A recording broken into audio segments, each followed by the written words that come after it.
for the recapitulation of the day. Any two person, they can just overview that whatever we learned yesterday in the lectures.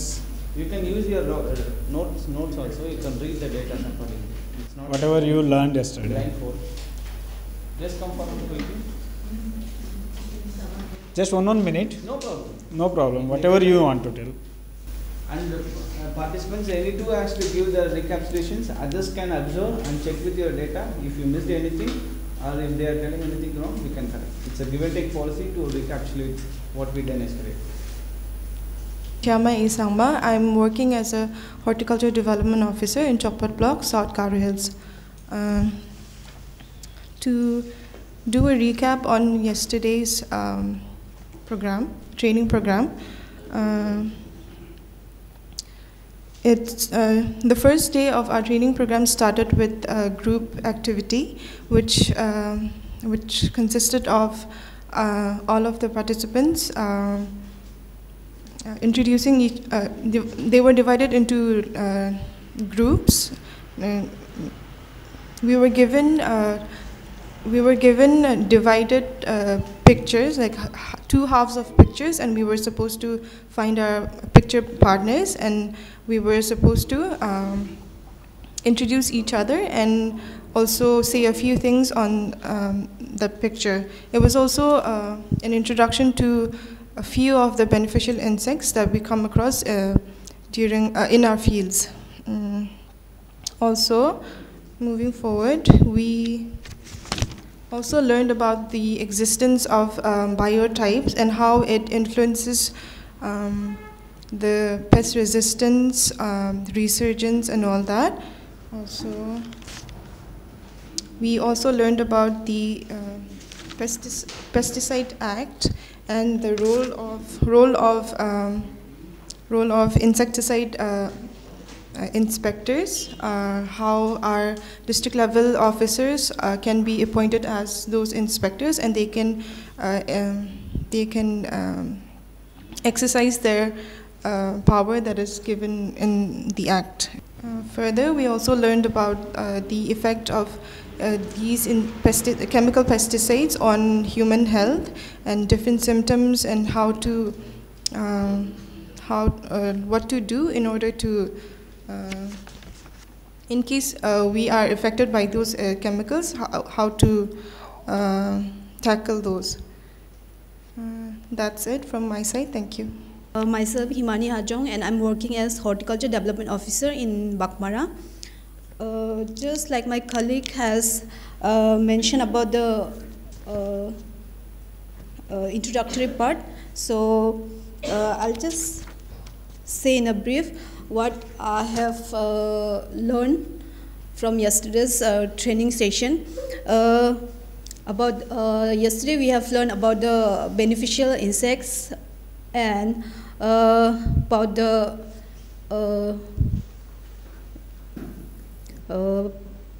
pesticides, the side effects of the pesticides, and what attract the topic which has attracted me was the parts of the body absorb pesticides at different rates.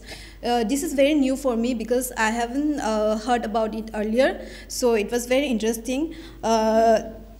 The head absorbs 4 times more than our hand, and the genital area absorbs 11 times more than the other parts of our body. It's like very new for me, and I'm very thankful to all the scientists here for teaching us this.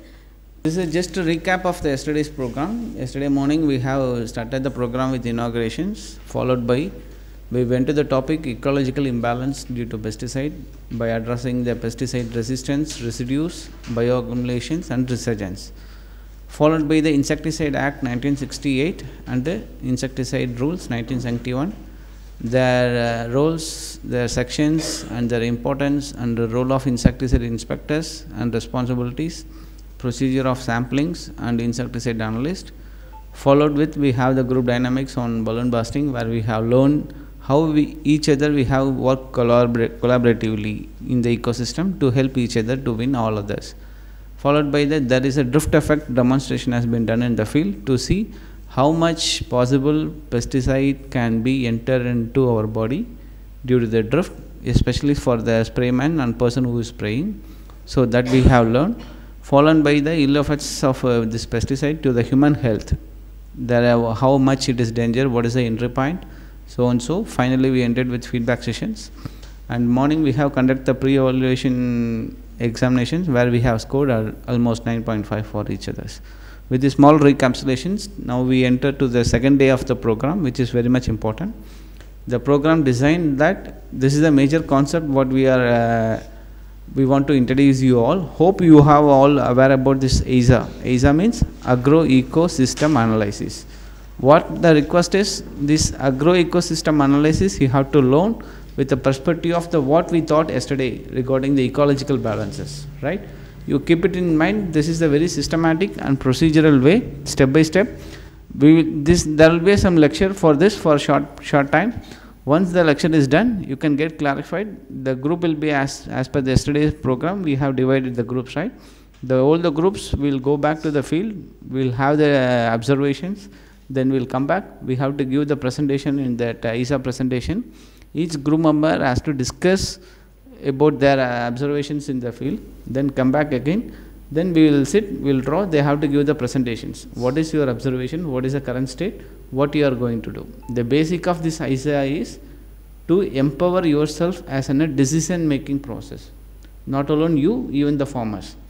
Instead of taking any decisions very layman, this is a very systematic procedure. Scientifically, how the farmer should take decision in the field before going further to implement any plant protection or plant production, any kind of activity in the field, right? So this is a very good lecture. Keenly note down the lectures, and whatever the doubts get clarified. Agro-ecosystem analysis. This is the newest concept introduced in order to mitigate this ETL concept. There was earlier economic threshold level concept. Whenever pest reaches to some level, at that point of time, we will tell the farmers go for the control measures. At that point, whether we consider the agronomic factors or any other ecological factors, environmental factors, whether we consider when we considering for the ETL, anyone? Farmers may, whenever we go for the farmers, whenever the paddy is having, we will say that 2 BPH or 2 yellow stem borers per hill means it's crossing his ETL. So farmers has to go for the spray, or he has to take the management practice at that point of time. We never considered whether natural enemies are present in that particular area or not to control that particular pest. Whether natural enemies are there, or whether the agronomy practices what we are following, whether it will control the pest or not.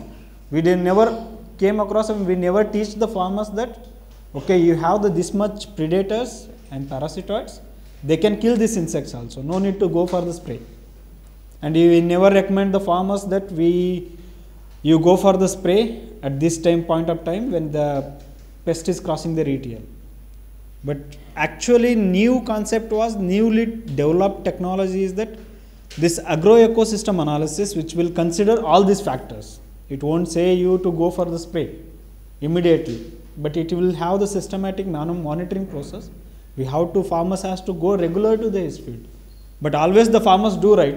He usually goes in the morning, he sees his field, always he came back. Then he will go for the spray. Like that only he has to go for the monitoring. He has to go for the monitoring, he has to observe his field. In AESA, it's nothing but observation. First you go for the observation. If the pest is available, you also observe for the natural enemies. Whatever we see in that resurgence happened due to the overuse of pesticides. So what we have the technology is that based on the requirement of the crop, we have to go for the management practices, not based on the pest presence. We have to know that there are pests, so for that pest we have the defenders. So what were the consequences of ETL? This ETL concept was earlier. What were the consequences it happened? Anyone? What happened after using the overuse of pesticide? Some of the things happened, right? In all over the world, that BT cotton came. But what happened in BT cotton now? BT though it's okay, now it's got resistant, so it's okay, now it's working fine. But what happened? The minor pest has emerged. There was a minor pest which is whiteflies. It was not there earlier in the BT. Whenever the cotton was used, there was bollworm was the problem. When we are using the ETL concept, the whiteflies started to come. These whiteflies were the minor pest, they were transmitting some viruses. But what they happened is when BT is controlled, these whiteflies become the major pest in that cotton. Now the farmers will use the pesticide for controlling the whiteflies. So the whiteflies will get the resistance. Then the natural enemy, it's obvious that we are killing the natural enemies with the pesticides. Ultimately resurgence will happen and residue will come. So after residue will come, what will happen? This contamination is due to poisons. Whatever the pesticide poison we are using, these contaminations are due to that one only. They will indirectly, directly will cause the health impact also. So if you use the ATL concept, we have to face the consequences also. It will enter into our food chain, so that will transmit into our food.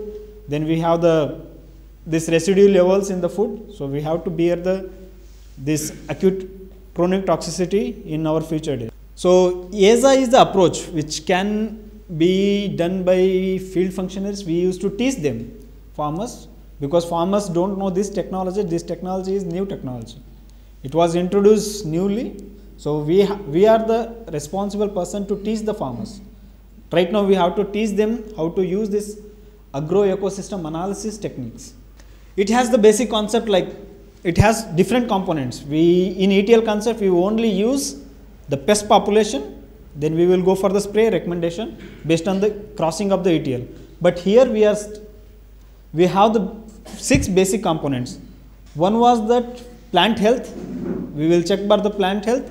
Then we have the compensate ability of the plant. If the plant is having some ability to withstand the damage, we will check for that one also, because if grain filling is done, the crop is coming to maturity. At that time, if we go for management of Gandhi bug, it is good for us, good for farmer. Gandhi bug will come only in the milky stage of plant. So if you see the field after maturity of the grain, you can see the Gandhi bug. You can see the eggs of the Gandhi bug. But it's not used to go for the spray at that point of time. So we have to see that if plant withstand the damage, it recovered from that one, then no need of going for the spray in that crop. So we have to teach farmers by this way also. And we have to go for the pest and defender population available in that particular field. We have to educate the farmer that what are the defenders. Whenever we see that spiders are available, we will think them that it may be a pest. We always usually do, our mentality is that spider is also available means it is a pest. If we have dragonfly, we will say no, it's also one of the pests, it is eating our leaves. But actually these are the natural enemies which defends these pests. They will eat on the pests. Then we have to see the soil conditions. Obviously we have to see, because most of our larvae, pupas, they will be inside the soil. So we have to see the condition, whether the soil conditions are favorable for the pest or not. Then we have to see the climatic factors. Then one more thing was that we have to ask the farmers what he has faced in this past, because we cannot give the recommendation based on the present situation, because the past is most important. We have to, whenever we go to the farmers, ask them what the problems he faced in the previous year. So based on that, we can come to one conclusion that he faced this problem previous year. This year maybe he may face the same problem, but there may be the population change. There will be a dynamics in the population of the pest and defenders. Participants in this, conducting this AESA, not only alone I cannot do this one. So it will have so many peoples. There are we have active involvement of farmers, then farmers learn from other IPM farmers. What we will do, we will go to the farmers, we will teach them these practices. When we are teaching, we cannot teach whole farming community. We will teach selected group, like we are teaching you now. So you are going to teach other person. So like that, it will be like chain. I will teach you, you teach someone else, they will teach some other persons also. It has to be a connecting line. It should not be like monotony. I have to teach only, I only have to go and I have to teach the farmers. It's not like that. If I am teaching you, you will be knowledge with that one. You go and teach the other farmers. This is the same 3 steps which involve observation, analysis and decision making. Same I shown. We will be dividing it into some different groups. Each group will carry this IPM kits. We will be giving you the bag which includes polythene sheet for the bringing the pest, then vials to bring the pest, alive pest, and defenders. We can catch it with we have an insect net. We can swipe and we can collect the insects. We can bring the samples of diseased plant. We can bring the samples of diseased plant and other factors whichever there, we can note it in our notebook. If the irrigation is done, or if you want to note anything, you can note by that time. Then we will come back here. Then we will draw the diagrams based on whatever the observation we have seen. We will draw the plant. We will see its condition. We will write the plant was healthy. If plant was healthy, we will write more number of branches, fruits, everything we will write. If plant is having some kind of pest, we will write the pest image. Then we will identify that pest. Then if we found the defenders in that plant, we will bring the defender photos. We will write the defender photo also. Then we will calculate how much defenders were there, how much pests were there. Based on that, we will calculate the PD ratio. Next. So we will do the discussion after writing charting preparation will be there. We will discuss among each other. We will go for the management practices. We will, based on the PD ratio, we will recommend the farmers, right? We have to recommend based on the pest and defenders availability. So we will recommend whether the farmers has to go for pesticide or not. It will be the most important. If the pest population is less, defenders are more, we never recommend the farmers to go for anything. If the pest population more than the defender population, it was crossing so much of height, then that's the last resolution we can come to. Pesticide use will be the last resort for any kind of actions. It should not be the first resort. We should not teach the farmers to use the pesticide at the first step. We have to tell him that you manage with the available techniques. If it is not possible, at the last resort, he has to go for that one. Next.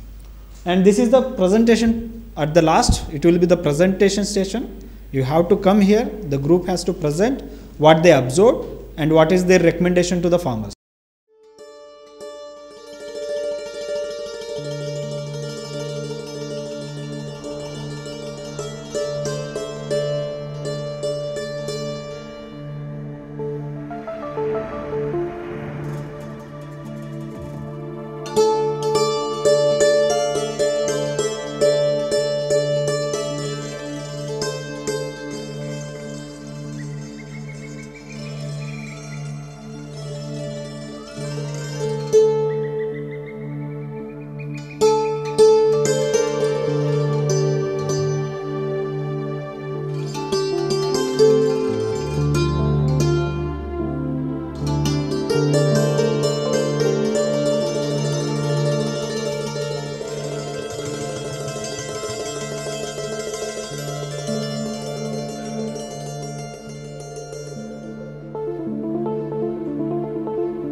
I am Dr. Devraj KP, Assistant Plant Protection Officer, Central Integrated Pest Management Center, Shillong.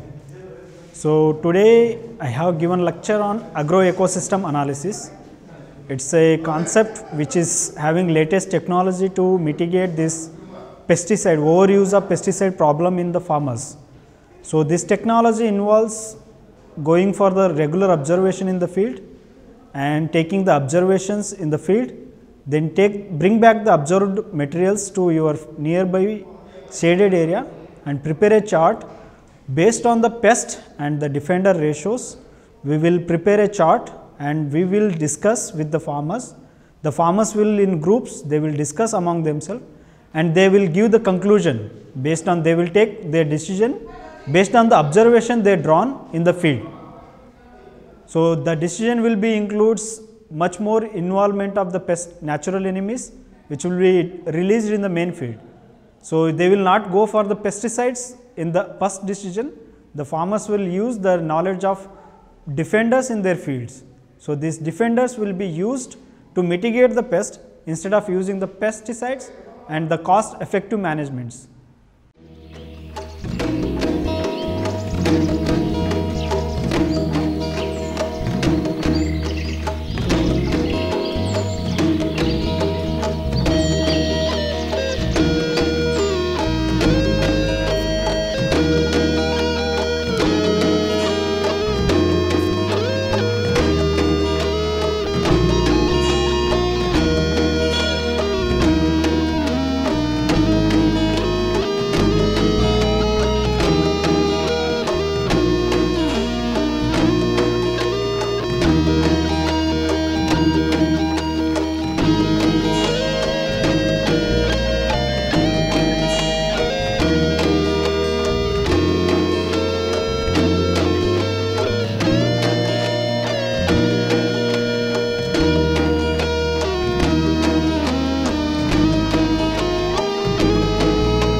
My name is Manchi Laurel G. Moman. I'm ADA FM in training.